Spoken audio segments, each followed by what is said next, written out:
of what an answer might look like, only to know that's not it. Mm. So the whole idea of a koan, when we say take on, we call it being empathetic.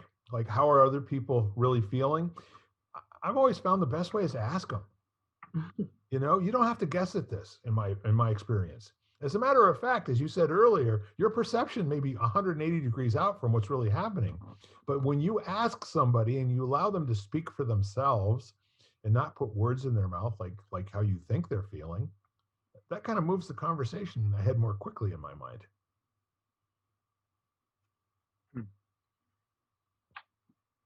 I think my favorite koan is if a man speaks while walking alone in the woods and no woman hears him, is he still wrong? Yep. Absolutely. Although that may not be a koan. That may just be No, one of the a Ten joke on the Commandments. tree falling in the woods. If there's no one to hear it, I does know. it make a sound? But I love that one, and every time I mention it, everybody gets a chuckle. The underlying premise for all the youngsters out there is that during the generations, our generation especially, You have to uh, explain. yeah, Yeah. men were always wrong no matter what they said, because that It's was how still true. women dealt with the situation. And not truly, they didn't always deal with that, but that was, kind of that was I'll call it what it is. That was the bigoted, thinking about how women are, like they all are this way. Well, speaking of women being, because I'm taking a course in freeing your voice, which is Hmm. based on generations of, well, basically she's looking at women being born murdered as witches, how often that Hmm. happened, and why it could have a residual and generational effect on all of our voices, kind of thing. So I thought that was kind of interesting. Say some more about that, because it sounds to me like there might be a direct correlation with people shutting their damn mouth for 40 or 50 years after a bunch of witches have been burned. Oh yeah, definitely, because I mean they did entire communities of women, where there were no women left. That's But funny. and she studied certain women throughout history, and the first one, the original, the queen of them is of course Joan of Arc, because Yes. burned for that reason too. So, Hmm. um, but I do find some sort of and then it works into another thing that I've been was up against this past couple of weeks, which is, where do we stop? Like, what's the line between gaining knowledge from learning something like this and then using it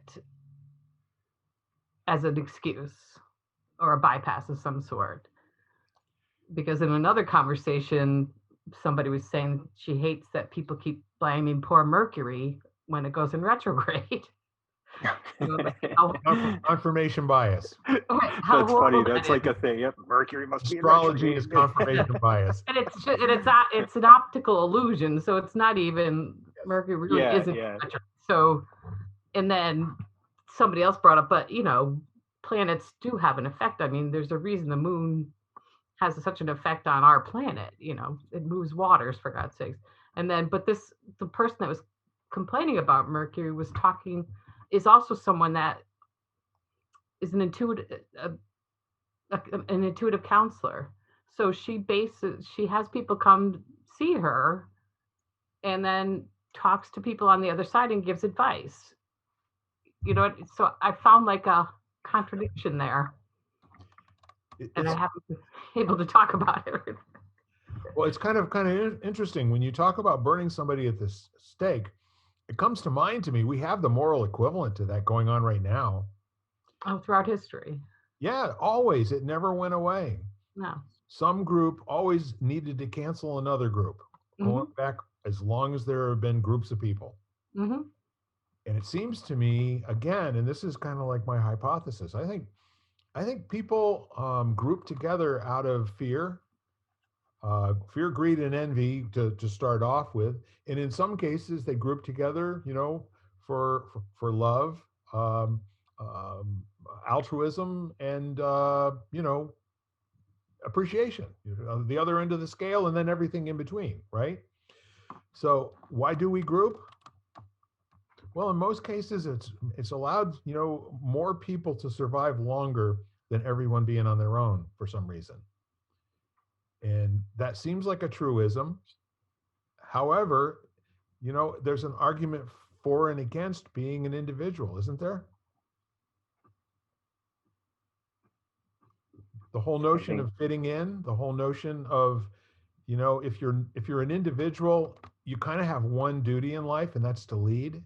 I say, if you're somebody who's comfortable in being different than everyone else in terms of your philosophy, behavior, and you're governed by virtue, let's say, not signaling virtue, but actually being virtuous, right?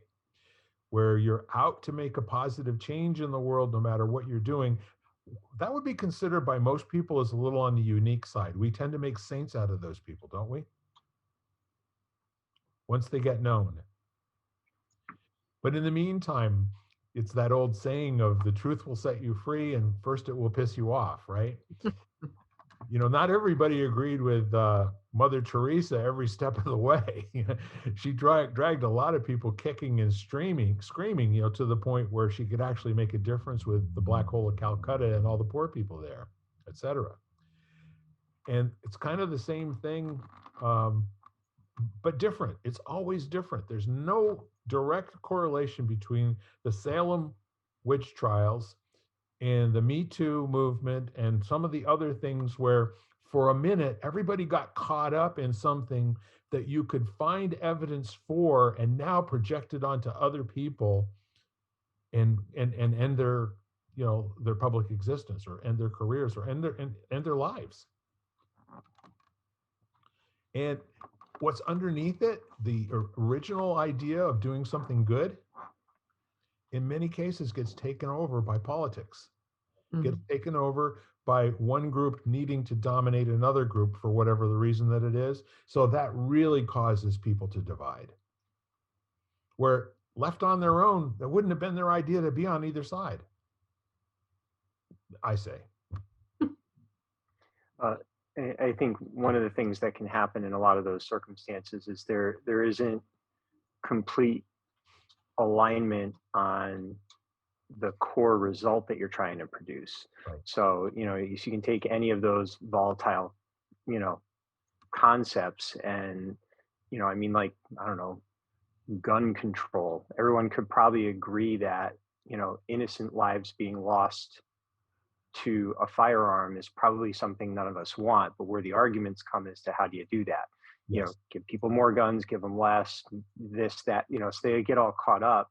So there's no real alignment. So if you have a group that rallies around the cause, they're not aligned on something that's deep enough. So then they just start expressing what they passionately, there's a lot of passion and a conviction, and it's well-meaning. So they're not trying to cancel people or end lives. They're following the path that they feel is right. And everyone's doing that, but they're out of sync with each other. They're out of phase. So it's hard to do that deep work when you're under a lot of emotion, and most of those things are formed under emotion. So I would say you can go close to all of them are emotional.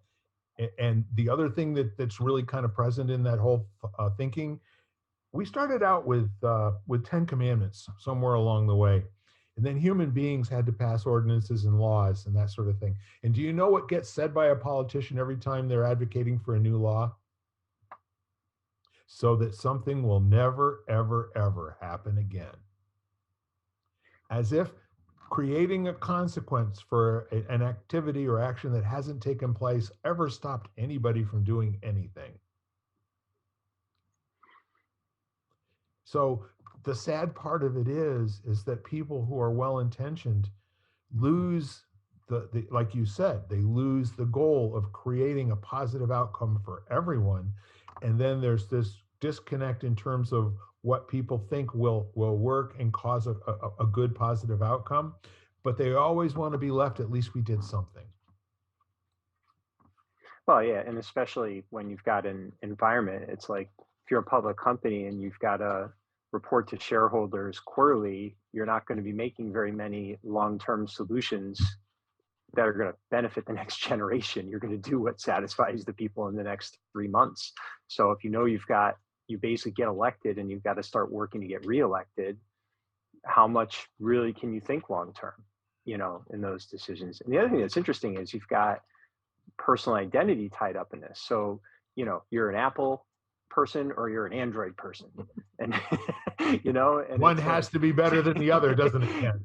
well, exactly. And you can't, so if you enjoy one product, you start, for many people, that becomes part of who they are. So now they have to defend it or denigrate the other, instead of it being just a curiosity. Like, I like this. Well, I bet you like this about Android better than Apple. Really? Why do you think that? Oh yeah, I can see how that's kind of, I wish Apple would do that. You don't hear that, because so now the emotions charged, and you're either right or you're left, or you're pro mask or anti, whatever.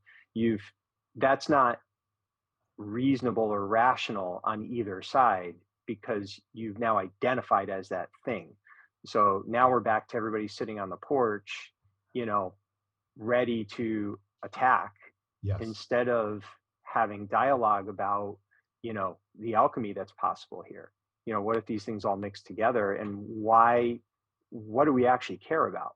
So no one's talking, that we can all agree on.